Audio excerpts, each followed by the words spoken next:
So a particular favorite book of mine that I got from my better half early on was this one right here. It's the Mammoth Book of Best Horror Comics, or 50 of the great horror comics and graphic short stories ever produced. So basically this has a lot of the, like some I guess slightly newer stuff, but mostly a lot of the older comics that were done back in the day. It give you kind of an idea of these, of what was big when it came to the horror comics. There's a period in time when William Gaines took over after his father passed away, who his father did educational comics. He changed it to entertaining comics, and he went into doing like Tales from the Crypt and Vault of Horror. But after a while, we'll talk about it sometime on air, basically horror comics got pretty intense. Even for the horror comics, when you think of them today, even back then, they're pretty intense for back then, and some of them would be pretty intense today. But unrightfully, it got blamed, much like video games get blamed or horror films get blamed for like all the wrongs in the world, juvenile delinquency. You got to check some stuff out. So anyway, this book here is actually pretty incredible. So you'll see stuff here from different eras. We got it here from 1940s to 1950s, 1960s to 1970s. We got the 80s and 90s, and we even got some here from the new millennium of the macabre. It starts here with the forward here by Peter Normanton, and we get another one of the Dark Age of Comics from the 1940s and 50s. Put a forward to that, and then what's really neat about this is what it does then is it'll show us like kind of the cover of the comic right there. And it'll show us the story itself and give us like a little introduction to the story. This one was done in Yellow Jacket Comics, and it's the Edgar Allan Poe's The Black Cat. This is actually a story done in 1944, so it actually looks pretty cool. And you can see things start to change. In 1953, we're getting a Journey into Fear right here. No Rest for the Dead.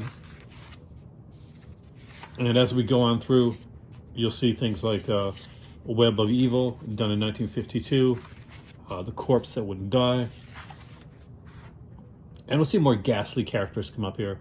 Hopefully you're seeing this okay. This is the first time doing it in this doing these videos in this format. This one is in 1954, The Terror of the Stolen Legs. Black Cat Mysteries in 1952. As you see, it's going through the 50s. And you'll see like different types of artwork as we go through here as well. Some of these here really try to emulate the EC comics of the day. And other ones you can see they really try to get ghastly. So hopefully you can see that well there. So it's really trying to give you kind of like a ghastly, kind of gross look to it. And honestly, there were some of those probably more so. EC was just the most popular one that did it. They were mostly known for it. Now here we get to the 70s, get into stuff like the Web of Horror, the Santa Claus comics. The weirdest character I've ever known from Ghostly Haunts.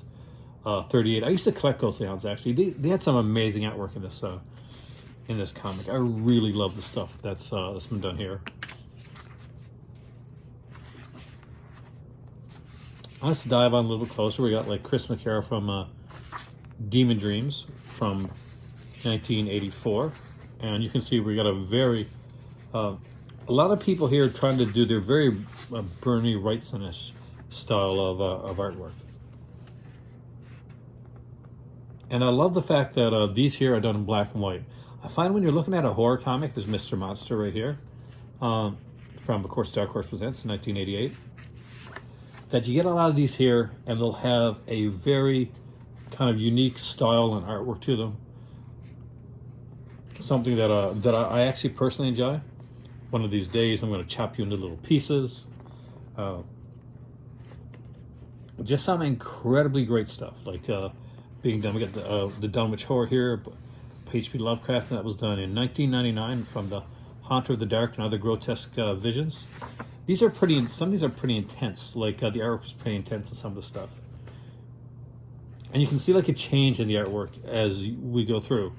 But it seems like horror comics tended to have, like, by far and large, in my opinion, like in a lot of cases, a higher level of art than you'd see, and more experimental art. I think that's what you get with horror comics. You get a lot more of the experimental art here, and you definitely see that here.